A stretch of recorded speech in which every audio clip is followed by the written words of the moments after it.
ברוך אתה אדוני אלוהינו מלך העולם, שהכל נהיה בדברו. אמן.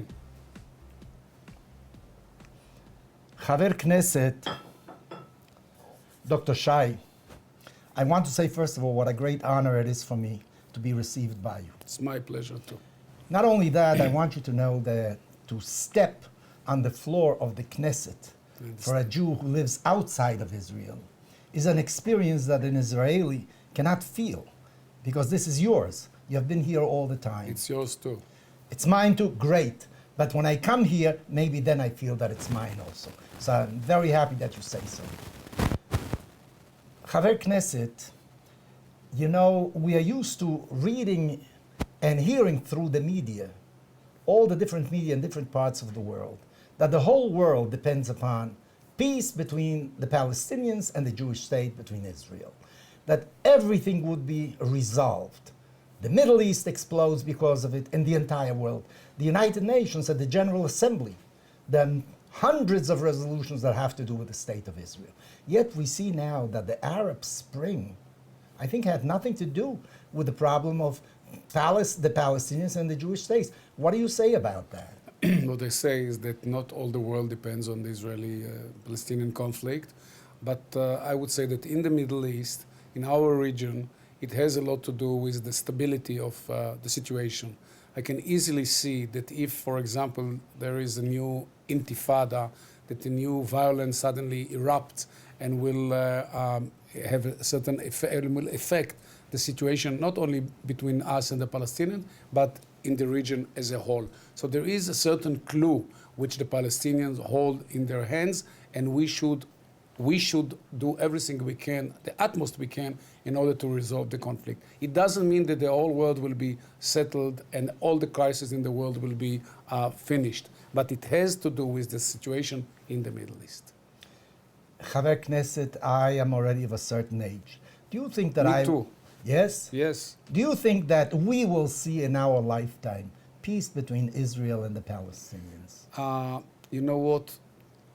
I'm not sure, but I cannot let myself I cannot afford stopping everything I've been doing and my colleagues have been doing in order to reach peace between us and the Palestinians.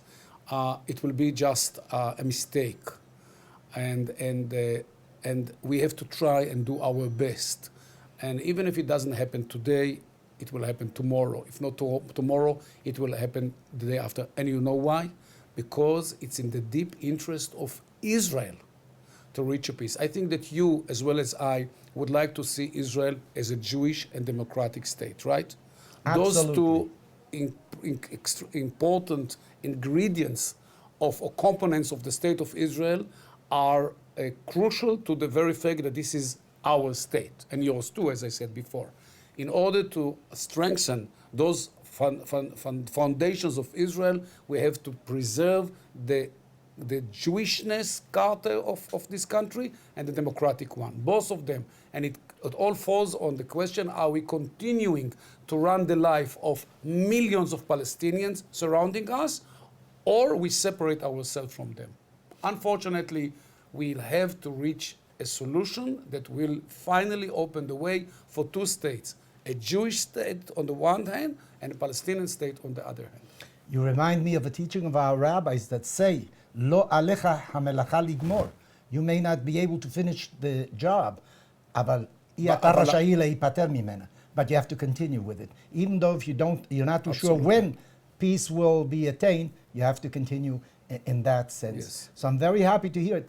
I want to ask you also, what do you feel will be the relationship between the Jewish state, the Jewish population of Israel, and the diaspora? Because as many Jews as make Aliyah, there always has been a diaspora. How can we strengthen those ties between the Jews outside of Israel and the Jews in Israel?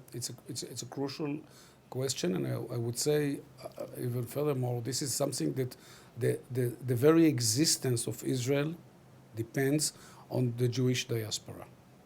We need the Jews to help Israel, but at the same time, the Jews all around the world need Israel too. And this kind of mutual relations is not always understood. Some say the Jews living in the diaspora are all in our pockets. They will always support Israel. They will always send money to Israel, and they will always work hard for the state of Israel. It's not true.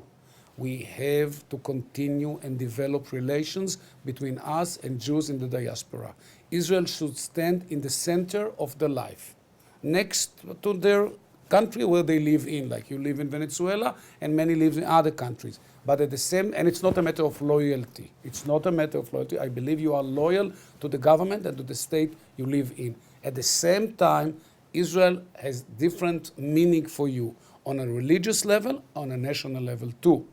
But this is something I won't take for granted. It's not for our generation, Rabbi. It's the next generations that didn't see the rise of the State of Israel, that didn't see the miracles of the 67 or the 73 wars, but they should know how important Israel and how it's relevant to their even daily life, wherever they are. You know, I once heard a definition of who is Jewish. And while it's not a religious definition, it stuck in my mind. He who feels that his destiny is tied and is identical to the destiny of the Jewish people. Yeah. There's no question that the destiny of the Jews in the diaspora are tied forever Absolutely. to the destiny of the Jewish people in Israel. I want to Absolutely. thank you very much, Chaver Thank you very Knesset, much, Rabbi for Brener. giving me this opportunity to speak to you. Thank you very God much. should bless you and the state of Israel. I wish so. Thank you.